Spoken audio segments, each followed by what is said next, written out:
Finding skilled labor is becoming an increasingly burdensome problem for Main Street.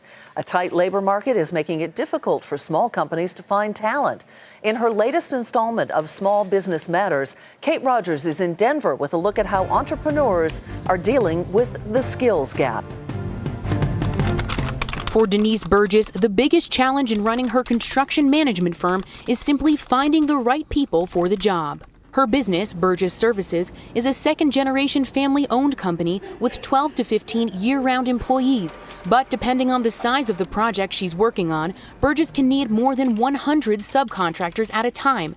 And that's when things get complicated. They're younger, not as trained, not as seasoned as previously. And it's also a career path that's not glamorous.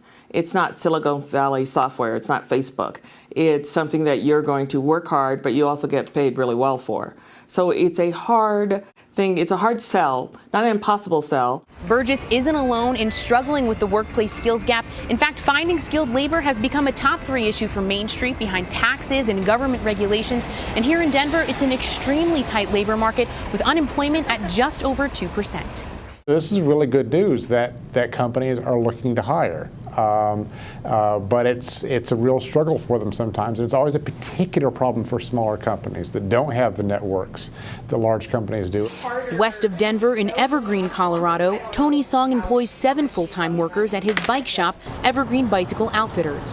Song knows those with particular skill sets, including his top 2 mechanics, would be nearly impossible to replace. As it stands today, with the labor market being what it is and how competitive it is, in the front range, it would be very difficult for us to find a replacement for somebody with that level of experience. So Song, like Burgess, works to offer competitive benefits like a healthcare stipend, paid time off, and flexibility in scheduling to hang on to the good workers both small businesses have. With the cycling industry being what it is, there are very few people who are making 6 figures plus. So our ability to be able to retain employees has to come from somewhere outside of just the dollar figure that they're making. That ability to hold on to their enjoyment in working in the bike shop is very key. For Nightly Business Report, I'm Kate Rogers, Denver.